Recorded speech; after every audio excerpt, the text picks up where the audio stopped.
when I don't have the kettlebell, that clip right there is one of my favorite stretches for the Achilles. So if you've got heel pain, if you just don't want heel pain, or you just want to open up deeper into a squat, this exercise is fantastic for you.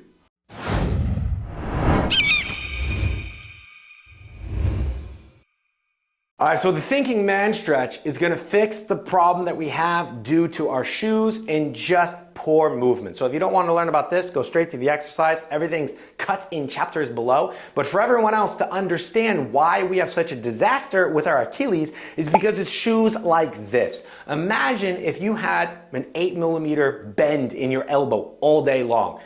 Well, pretty soon, you're not gonna be able to extend it. And if you can't extend your elbow, I think you're gonna understand A, the pain that would cause, and B, the problems that would cause. Well, if we're wearing shoes all day long, the same thing is happening to our Achilles, to our heel. It's always being shortened. Therefore, it's gonna start to not have that range of motion, that flexibility, because we're not expressing it, we're not using it. And when that starts to happen, little fun fact, that actually, due to the insertion of the Achilles, pulls us into the duck feet position.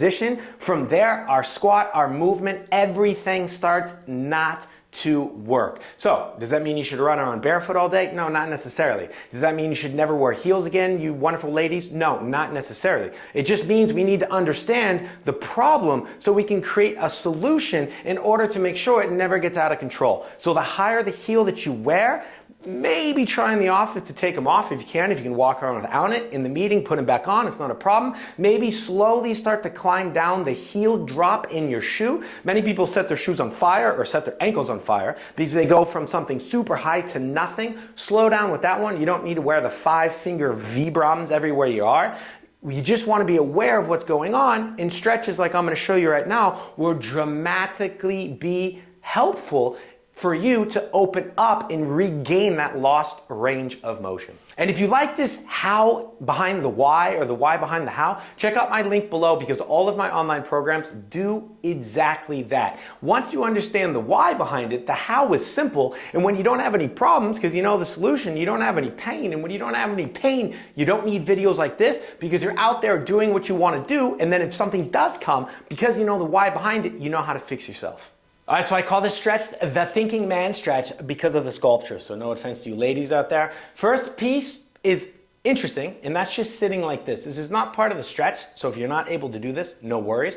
The stretch, however, is I'm going to take my right leg, in this case because of the camera, and I'm going to line it up with my knee. So please don't have it behind at the beginning, and please don't have it in the front. Once you understand the stretch, you can do whatever you want. From here, what I want to do is I want to start to lean forward to where my heel comes in the air. I like to have it a bit in the air, not too much because then I lose my balance in the stretch, but just play around with it. And as long as you feel this heel cord here starting to stretch, you're doing everything correctly. Now, the thinking man part comes because you can start to put pressure or even a kettlebell right on this area here, or sorry, on your knee, so it diagonally stretches this even deeper. When I don't have the kettlebell, go into not necessarily this specifically, but this is why it got the name the thinking man. You can also just press here. You can also play with the hips. A lot of times when people feel blocked in the front, all they need to do is kind of go a little bit more into the duck butt position actually. So you can play with that, and then as you push down, try to make sure your foot is also straight. We don't want it completely turned out like a duck.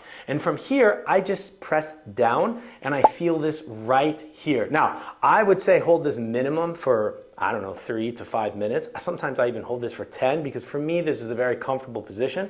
And the longer you hold it, the more your nervous system is going to work with you versus against you, and the more it's going to relax. And when you're done, give yourself a bit of a break, hang out a little bit so your blood can come back. You're going to have something known as an ischemic effect, which means it's so overstretched, so to speak, that the blood flow has been decreased. So we don't want to beat up our body. We want to love it a little bit. So a lot of times what I'll do is when I'm done, I just relax and then switch to your other side, obviously, and take a look at that. Now, another cool position you can get in is like this. So here's the default position, right? But you can also turn your leg out and open up your knee a little bit, because what this is going to do is this is going to start to mimic the deep squat position within our knees not being completely forward and our heels in the air, but our heels being on the ground and our knees slowly opening up. So you can mimic that the same way. Now that you know the stretch, if you want to move your foot forward and backwards, it's totally fine. You just need to understand the feeling that we're going for, and then to make sure when you're done,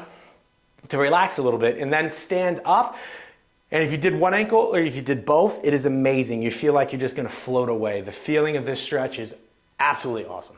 All right, there we go, that's it. That's how easy the exercise is to help with your pain. If you want more help, look at the links below for my online programs, my free programs, my consultations one-to-one with me that you can have no matter where in the world you are. Make sure to like, subscribe, hit that bell notification so you can see more of my videos, but also my reach goes farther and I can start helping more people, reaching more people that are struggling with the same pain as you or even worse, more pain.